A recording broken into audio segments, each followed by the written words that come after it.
প্রলয়কারী হিংসার ধুমুহায় ভিক্ষুক আঘাত করিলেও ধ্রুবর ভক্তি হিমালয়ের ধরে অসল অচল থাকিব। ভক্ত ধ্রুবর একান্ত হরিভক্তিয়ে মুখ অস্থির করে তুলিছে। যাও যাও মই এতিয়া বালক রূপ করে উত্তান্বিত ভক্ত ধ্রুবর লগত থাকি ভক্তকে পরীক্ষা করব।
যদি মই পথ দেখুৱাব লাগে তেন্তে দেৱৰীক্ষী নাৰদেই টলিকৰ মাজত বিন বজাই বজাই শ্ৰীনাৰায়ণ নাৰায়ণ কৰি ঘূৰালে লাভ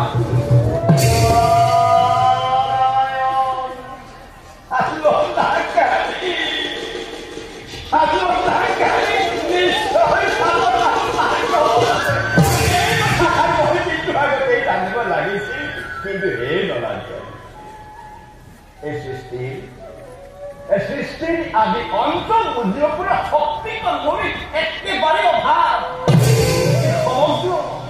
এই সমগ্ৰ সৃষ্টি চলিছে মাত্ৰ আপোনাৰ এটি ইংগিত, আৰু এই ইংগিতৰ শিক্ষাকণ দিলেহে মই আপোনাৰ গুণ প্ৰচাৰ কৰাৰ সুবিধা কৰিব পাৰো।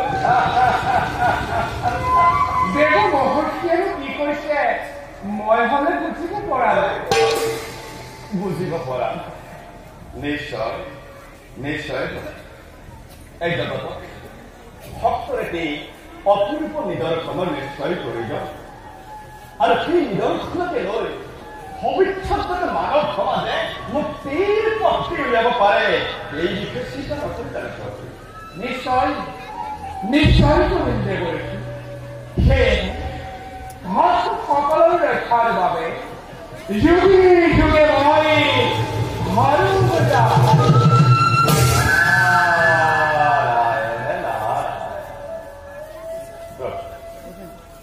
মনপুত্ৰ প্ৰিয়ব্ৰত নিবিড় অৰণ্যলৈ গৈ হৰি আৰাধনা ৰজা উত্তম পাঠ অৰ্থাৎ প্ৰিয়ব্ৰতৰ ভাতৃ প্ৰভু এই সংসাৰৰ মায়াজালত বান্ধাই আপোনাক যেন বঞ্চনা কৰিব নোৱাৰে।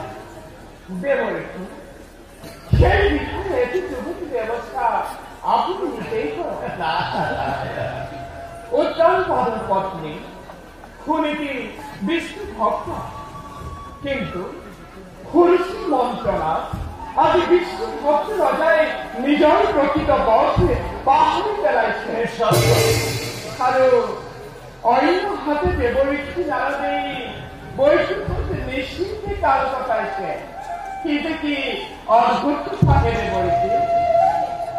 সঁচা সঁচা কথা প্ৰভু, আপোনাৰ কথাৰ প্ৰত্যুত্তৰ বিচাৰি উলিয়াবলৈ মই একেবাৰেই অপাৰগ।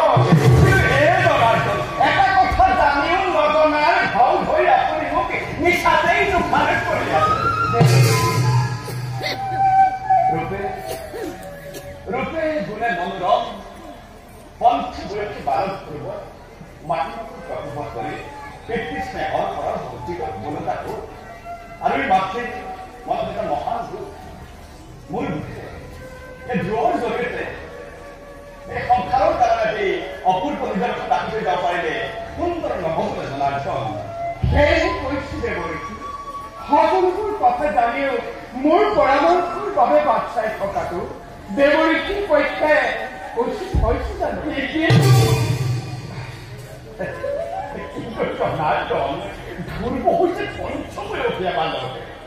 ইমান ইমান কম বয়সতে পৰিত্ৰাণ হ'ব পাৰিবলৈ নোৱাৰিব।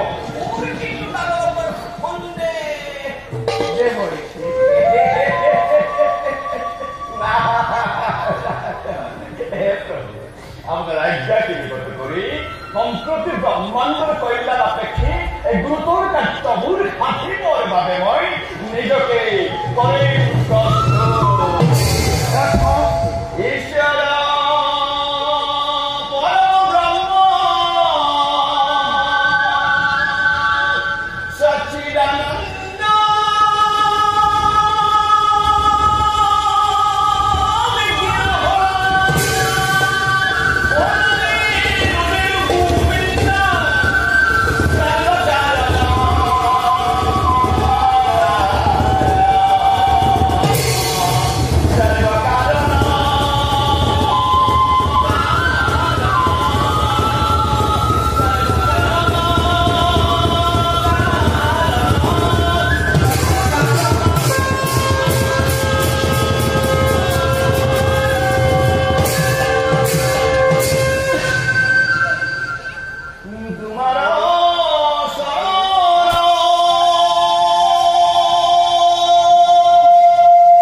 নিজে